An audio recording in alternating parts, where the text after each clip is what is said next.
Bom dia, ouvintes da rádio, ouvintes da Simone. Bom dia, minha amiga querida. Bom dia, Pedro. Bom dia, André. Tudo bem? Simone, é um grande presente estar aqui. Que delícia, muito obrigada pelo convite mais uma vez. E é um grande presente estar nessa jornada com você também, amiga. Obrigada. Então, quero falar hoje sobre constelação organizacional, e o tema que me veio bem forte foram o pano de fundo das crises. Qual que é o pano de fundo das crises nas empresas? Né? Quando nós entramos em crise, quando o Bert, né, trouxe esse conhecimento, e que a crise ela vem quando nós nos excedemos, quando nós excedemos as nossas forças, quando nós já estamos além do nosso limite. E quando nós realmente precisamos fazer uma mudança, dar um passo, mas ainda não temos condição para isso. E a crise, ela se instala para que aconteça uma reflexão, e dessa reflexão surja a força e surja a condição de dar esse passo que é necessário. E quando que nós perdemos essa força, e quando nós estamos atrapalhados e sem condição ou sem visão realmente de seguir no caminho certo da empresa? Quando nós não seguimos as ordens sistêmicas. O Bert, ele observou que existem leis que atuam tanto na família como na empresa. E existe uma diferença muito pequena, mas com relação às ordens que atuam na família e nas empresas, mas existem, e eu vou falar disso daqui a pouco.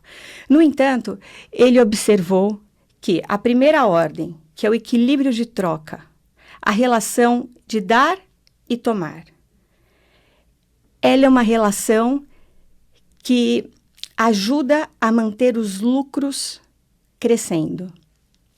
Então, a quem o lucro deve ir para quem? Para os donos da empresa e para todos que servem a empresa. Quando essa distribuição de lucros, ela não é feita de uma forma que equilibra as relações, o lucro da empresa tende a sumir de alguma forma. E aí acontecem inúmeras dinâmicas que faz com que o lucro da empresa realmente diminua. Os clientes podem perder interesse, podem aparecer funcionários com tendência para roubar a empresa ou prejudicar a empresa. Por quê? Porque o que a gente observa nas empresas e na vida, existe uma força que atua para que haja o equilíbrio. Se o equilíbrio não está acontecendo dentro de um propósito positivo, coisas que nos tiram do conforto passam a acontecer para que a gente tenha a chance de retomar esse propósito positivo. Então, dentro de uma empresa, é muito importante que a divisão dos lucros seja justa, que os funcionários sejam reconhecidos pelo que eles fazem, e que a remuneração seja realmente adequada e que pague o que esse funcionário contribui. Então, quando um dinheiro, por exemplo, vai todo pro dono da empresa, qual é a visão que nós temos disso? Que tanto as pessoas como a empresa estão servindo a quem? Estão servindo ao dono da empresa. E, na verdade, o papel do empresário é tanto servir a empresa, à sociedade, como também servir aos funcionários. Quando essa ordem se inverte e esse dono dessa empresa fica o todo-poderoso, algo acontece para que esse lucro se perca. Bom, falando rapidamente da primeira ordem, do equilíbrio de troca. Nós também temos a segunda ordem, que o Bert fala muito, que é o pertencimento. Para que uma empresa ela flua positivamente, o todo tem que estar inteiro. E o que significa isso? O todo ele só está inteiro quando todos os personagens daquele aspecto, né? Todos os funcionários daquela empresa, eles são valorizados e reconhecidos pelo que fazem. Quando os funcionários eles são excluídos ou eles são tratados de uma forma que não condiz com o que ele entrega para a empresa,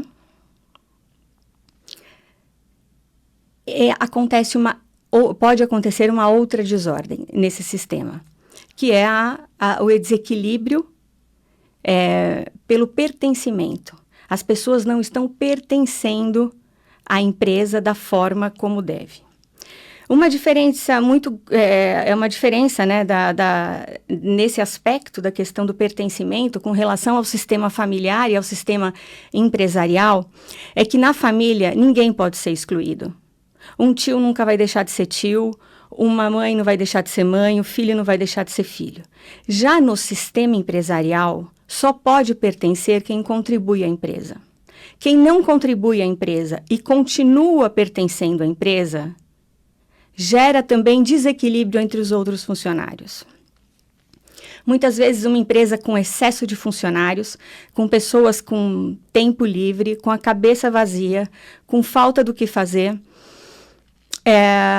gera uma ociosidade, tudo começa a ficar lento, as pessoas começam a andar devagar, mesmo as mais competentes, elas são contaminadas por isso. Uma empresa, ela precisa rodar justo de energia, as pessoas precisam usar o tempo que elas têm com muita determinação e centramento para oferecer para a empresa, dentro daquele tempo de trabalho, o melhor delas. Quando isso acontece e a empresa reconhece o que esse funcionário faz, esse todo ele permanece inteiro. E nesse todo inteiro é que a empresa tem força de crescer, tem força de ir para frente. Então, esses funcionários reconhecidos,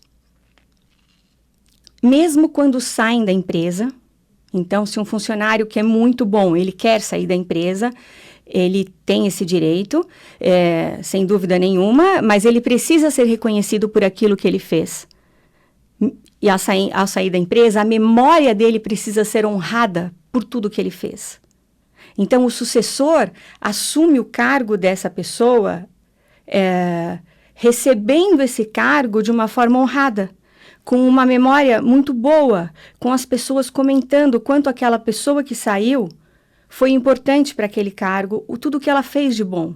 E essa outra pessoa deveria assumir esse papel dentro de uma posição humilde, chegando por último na empresa, admirando o que essa outra pessoa fez, olhando, reconhecendo tudo de bom, e a partir daí, sim, colocar o que ele tem para contribuir, da forma dele. Sem precisar imitar, repetir, nada disso. Apenas respeitar o antecessor. Bom, a terceira ordem é a hierarquia. Quando essa lei ela não é respeitada, até muitos casos de falência acontecem. Existe uma ordem de chegada. Então, sempre quem vem antes tem precedência a quem vem depois. E algo muito importante numa empresa é a relação dos fundadores. É o reconhecimento dos fundadores.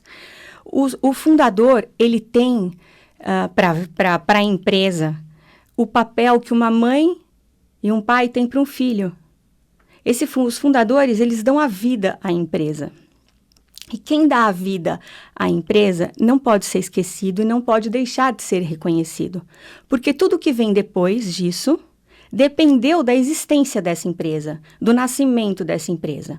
Então, os sucessores, eles precisam olhar para esse fundador com respeito.